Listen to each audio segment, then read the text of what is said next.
यस्मिन् सर्वे यतः सर्वे यत्सर्वं सर्वतश्चयः यश्च सर्वात्मनो नित्यं तस्मै सर्वात्मने नमः।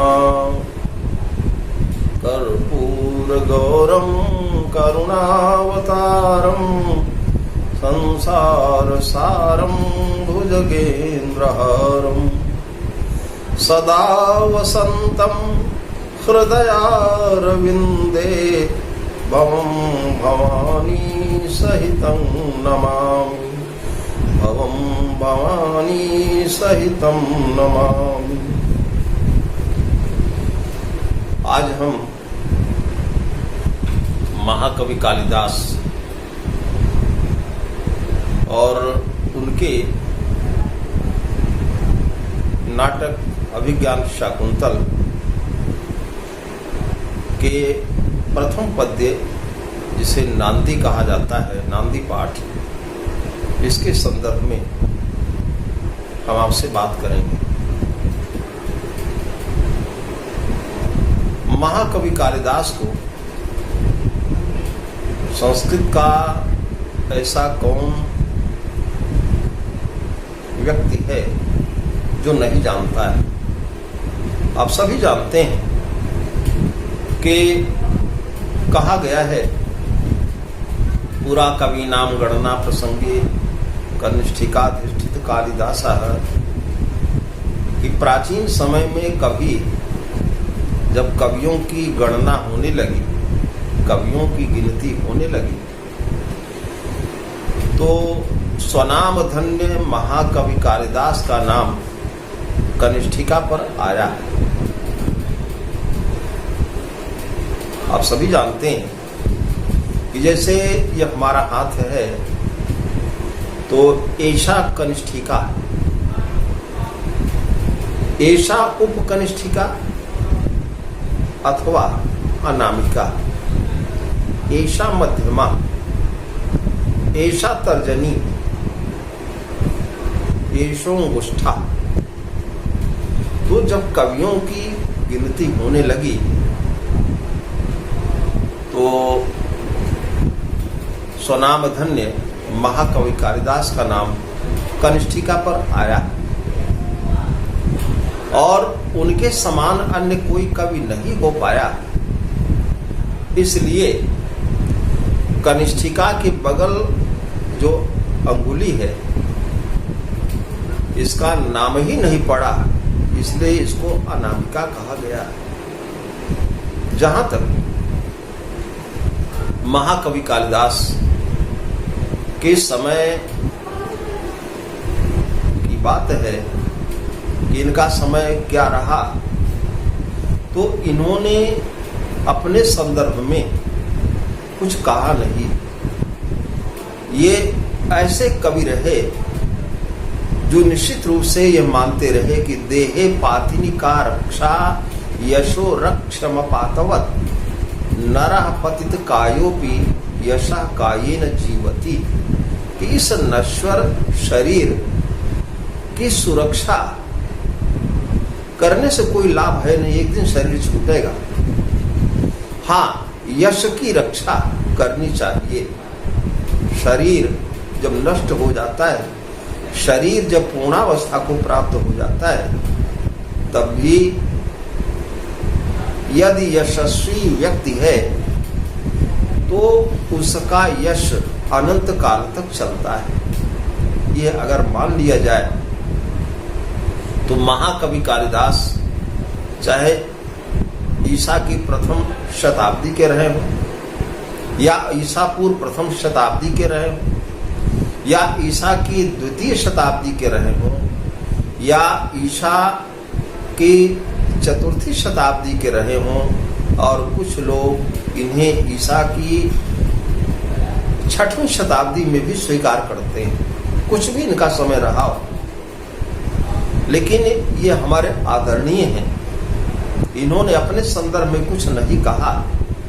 तो कालो हेयम निरोधिर विपुला च पृथ्वी, समय अनंत है, समय चलता रहता है, तो समय की कोई सीमा नहीं है। लेकिन फिर भी महाकवि कालिदास जैसे पहले याद किए जाते थे उसी तरह आज याद किए जाते हैं और भविष्य में ये याद किए जाएंगे। जहां तक इनकी रचनाओं का प्रश्न है, हम संक्षेप में आपसे बात करेंगे। बात ये करेंगे कि जैसे कई किंवदंतियां चलती हैं और ये कहा जाता है कि कालिदास तो नाम बाद में पड़ा, लेकिन इसके पहले यह मानते हैं लोग कि मूर्ख थे। जो भी रहा, हमको इस विषय में नहीं उलझना है। हाँ, इतना अवश्य है कि नाम इनका कालिदास था। तो काल्याह दासा कालिदासा, ये भगवती काली के दास थे, इसलिए इनको कालिदास कहा गया। अथवा कंठे कालः अस्यास्तीति काली, जिसके कंठ में कालकूट विष है। भगवान शिव ने कालकूट नामक विष को पिया, कंठ नीला पड़ गए ही रुक गया विष। तो कंठे कालः यस्यास्तीत या सा काली, जिससे कंठ में कालकूट विष रुका हुआ है उसे काली कहते हैं। और काली चासौ दासा, तो ऐसे काली हैं दास जिनके, ऐसा भी होता है। तो जो भी रहा हो, हमें इस समस्या में नहीं उलझना है। हाँ, इतना अवश्य है, आपने भी सुना होगा कि जैसे महाकवि कालिदास उस समय नहीं हुए थे और जब इनका विवाह हो गया, और विवाह होने के बाद एक किंवदंती ये भी है कि राजप प्रासाद के ऊपर से छलांग लगा दिए और जब नीचे गिरे तो वहां पर काली जी का मंदिर था और भगवती काली प्रसन्न हो गई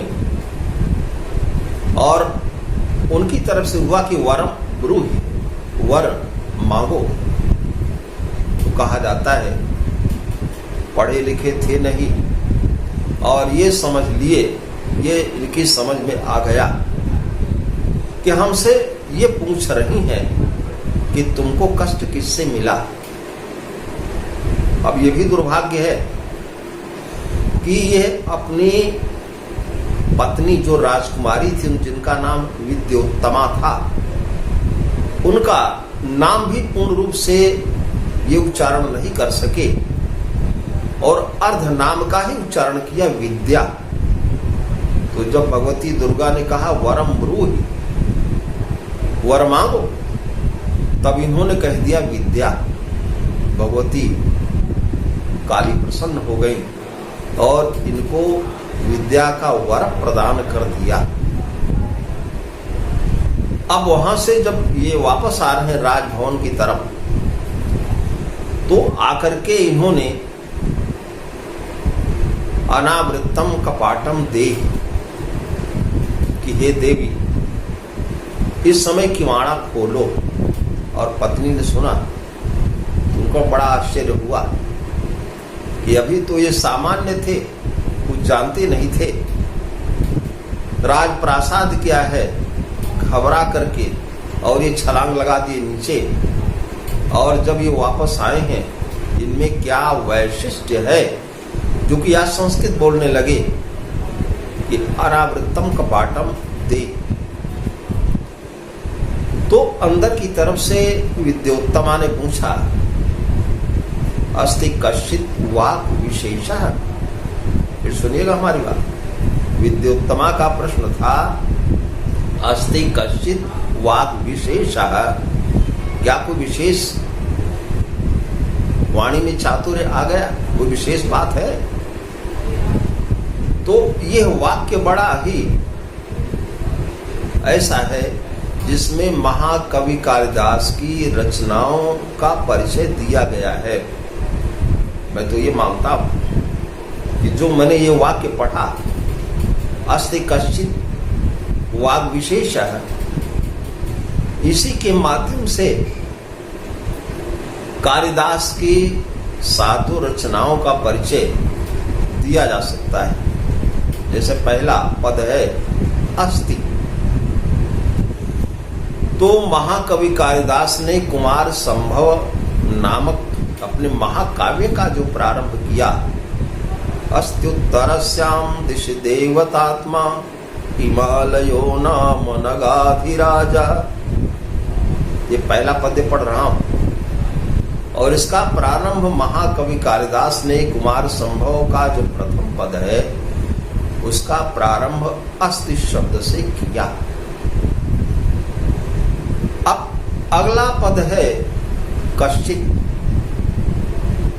तो महाकवि कालिदास के 2 खंड काव्य थे और उसमें एक का नाम है मेघदूतम।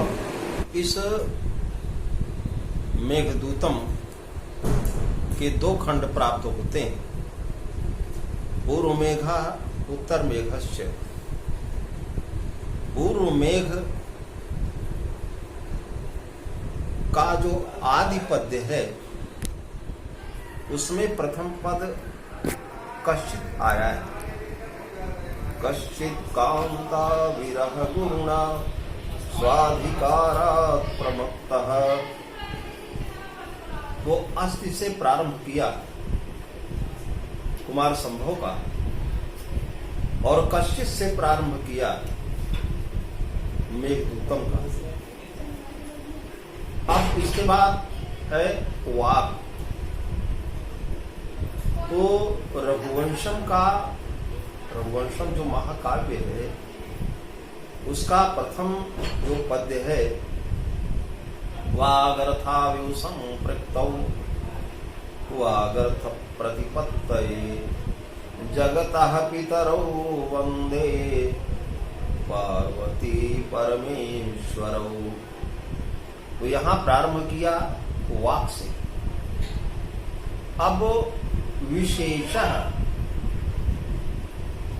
यह 3 वर्ण शेष है, 3 रचनाएं हो गई। फिर से ध्यान से सुनिएगा। अस्ति से अस्त्युत्तरस्याम दिशि देवतात्मा कुमार संभव का प्रारंभ, कश्चित् से मेघदूतम का प्रारंभ और वाक से रघुवंशम के प्रथम पद्य को मैंने आपको बताया। और विशेषा बचता है, इसमें प्रथम वर्ण है वी। तो महाकवि कालिदास के 3 अन्य ग्रंथ हैं जिसमें विक्रमोर्वशीयम आता है, जो त्रोटक है, त्रोटक उसे कहते हैं, जिसमें विदूषक की प्रधानता होती है और इसमें कम से कम 5 और 9 अंक तक हुआ करते हैं। विक्रमोर्वशीयम में 5 अंक हैं और ये त्रोटक है। वेदांतेषु यमाहुरेक पुरुषम व्याप्य स्थितम रोदसी, ये पहला पद्य में पढ़ रहा हूं। और वी के बाद है शा, शा से अभिज्ञान शाकुंतलम, और फिर मूर्धन्य शा। तो हाँ, अब शा से शाकुंतलम और फिर शा के ऊपर ए जो स्वर विराजमान है उससे एक ऐश्वर्य। तो यह प्रारंभ मालविकाग्नि मित्र का, या मालविकाग्नि मित्र नामक जो नाटक है इसका प्रारंभ यहीं से हुआ है। और सर्वांते जो मूर्धन्य षकार है, इससे षड ऋतु वर्णनम, ऋतु संहार नामक खंड काव्य का ज्ञान होता है। तो अस्ति कश्चित् वाग विशेषा, इसके माध्यम से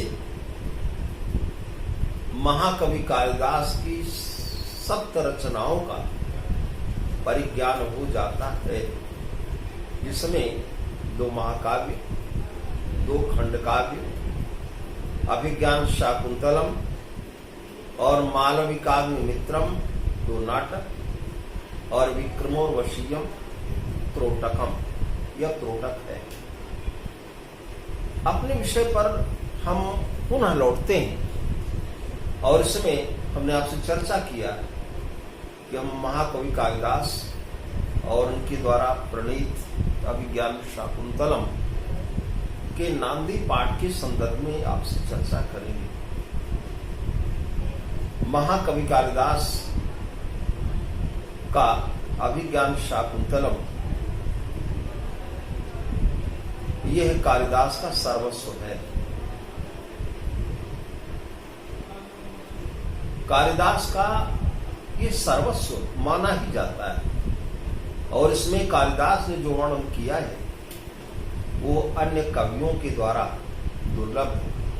कहा तो जाता है काव्येषु नाटकम रम्यम तत्र रम्या शकुंतला तत्रापि चतुर्थोंका तत्र श्लोक चतुष्टयम। और कालिदास का यह अभिज्ञान शाकुंतल ये सर्वस्व है। इस अभिज्ञान शाकुंतल के प्रारंभ में जो पद्य आया हुआ है उसमें सब कुछ शिवमय हो गया है। शिव भगवान शंकर, भगवान शिव, सब कुछ जो हमको प्रत्यक्ष रूप में हमको दिखाई पड़ रहा है या अनुभव हो रहा है वो भगवान शिव से इतर, भगवान शिव से हट करके कुछ भी नहीं है। और ये भगवान शिव की अष्टमूर्तियां ये प्रत्यक्ष हैं। मैं उस पद्य को या उस नांदी पाठ को आपके सामने प्रस्तुत करता हूं। लिखा गया है या सृष्टि सृष्टुराद्या वाहति विधिहुतम या हविर्या च होत्री ये द्वे कालम विधत्तः श्रुति विषय गुणा या स्थिता व्याप्य विश्वम या माहुः सर्वबीज प्रकृतिरिति यया प्राणिनः प्राणवन्तः प्रत्यक्षाभिः प्रपन्नस्तनुभिरवतु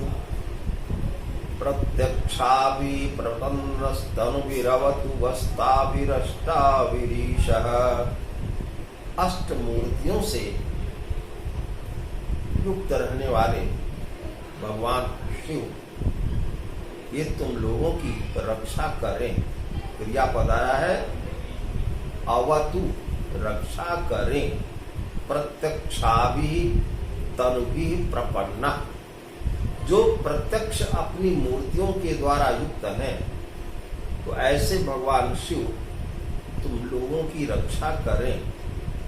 इस समय सबसे प्रथम जो सृष्टि है जो हमको प्राप्त हुई, परमेश्वर की बड़ी कृपा है, वो सबसे पहले जल है। आज जैसे आज कहा जाता है जल ही जीवन है, तो हमारे कालिदास ने इसका संकेत तो पहले ही कर दिया। जो प्रथम रचना होती है वो सर्वतोभावेन रक्षणीय हुआ करती है। तो या सृष्टि ही सृष्टुराद्या कि जो सृष्टा की आदि सृष्टि है, अर्थात भगवान शिव की जलमयी मूर्ति। और फिर वाहद विधिभूतम या हवि, कहा गया अग्निर्वै देवा नाम मुखम, हवन करते हैं और हवन में जब हम स्वाहा बोलते हैं तो अग्निदेव ही देवों के मुख हैं, इसलिए अग्निमयी मूर्ति ये भगवान शिव की दूसरी मूर्ति हो गई। या सृष्टि सृष्टुराद्या वाहति विधिभूतम या हविर या च होत्री, और जो यजमानमयी मूर्ति है ये द्वे कालम विधत्तः, और जो चंद्र और सूर्य दिन और रात का निर्माण करती हैं, तो चंद्रमा और सूर्य ये दोनों ये भगवान शिव की ही मूर्ति हैं, शिव के ही रूप हैं। और या माहु सर्वबीज प्रकृति, और जिस पृथ्वी को सभी बीजों की प्रकृति कहा जाता है, और यया प्राणिना प्राणवंता, और जिस के द्वारा प्राणी प्राणवान बनाए जाते हैं, तो ऐसे प्रत्यक्ष लगने वाली अष्टमूर्तियों से संबलित भगवान शिव तुम लोगों की रक्षा करें। प्रत्यक्षाभि प्रपन्न स्तनुभिरवतु अस्ताभिरष्टाभिरीशा, अष्टाभि तनुभि ईशा वह अवतु। यहां विचारण ये है कि हम जो कुछ देख रहे हैं वो भगवान शिव का ही रूप है, भगवान शिव का ही स्वरूप है, तो उनके अलावा और कुछ भी नहीं है। जो हम जल देख रहे हैं भगवान शिव का रूप है, या जो अग्नि का स्वरूप है वो भी भगवान शिव का ही रूप है,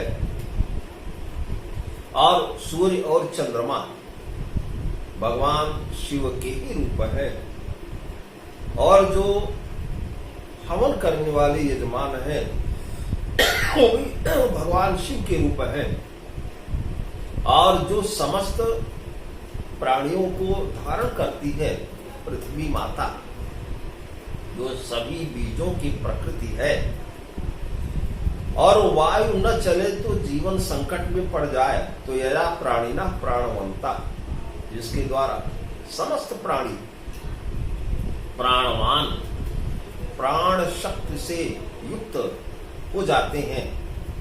तो ऐसे अष्टमूर्तियों से संबलित भगवान शिव तुम लोगों की रक्षा करें।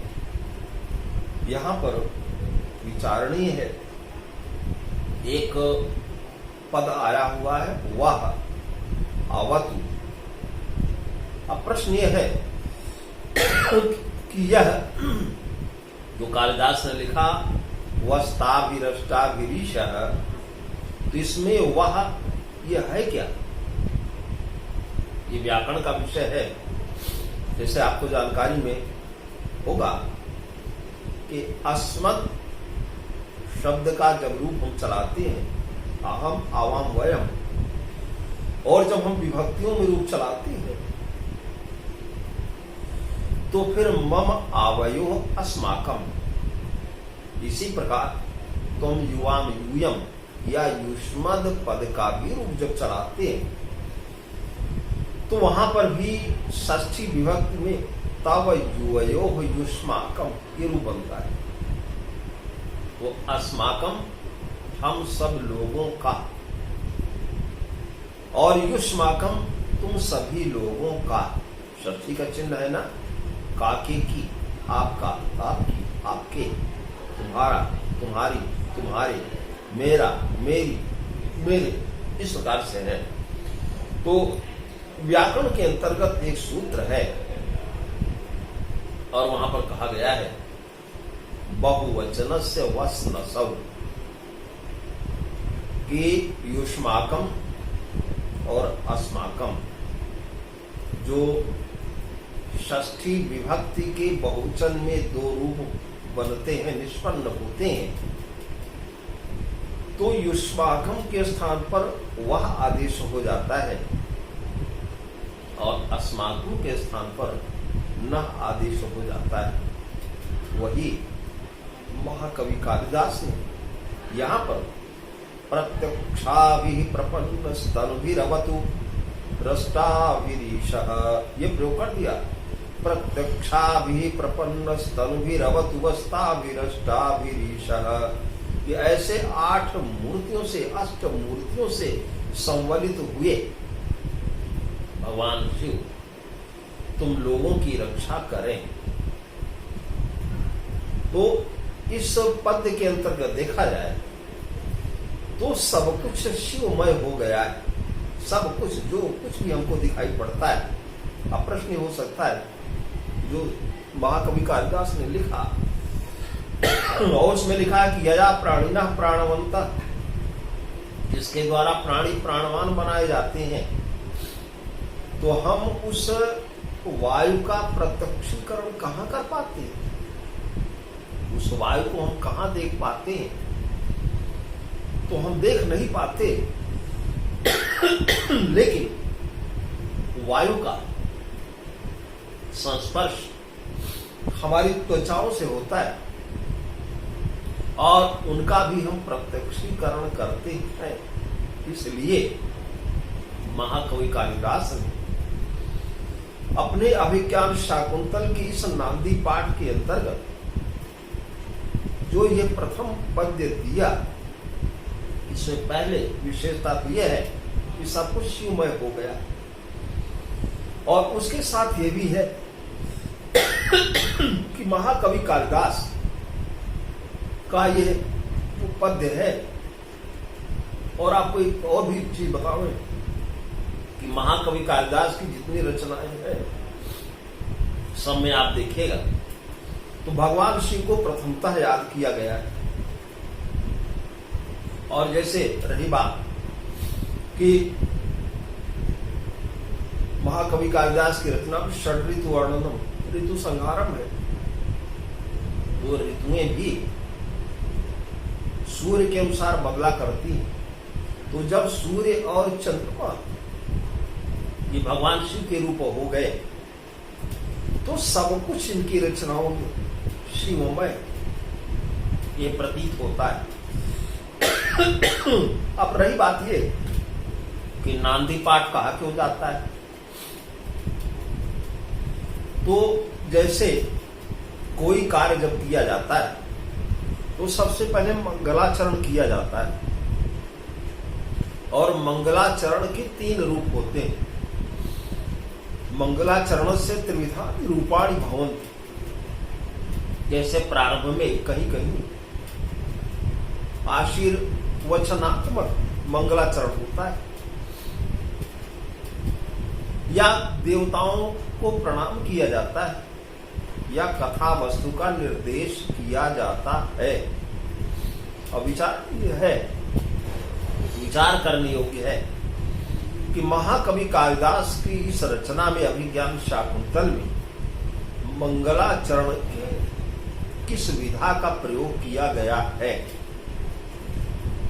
तो जो लिखा गया आदौ नमस्क्रियाशीर्वा वस्तु निर्देश एवं, या तो प्रणाम किया जाए या आशीर्वचन दिया जाए या कथा वस्तु की सूचना दी जाए।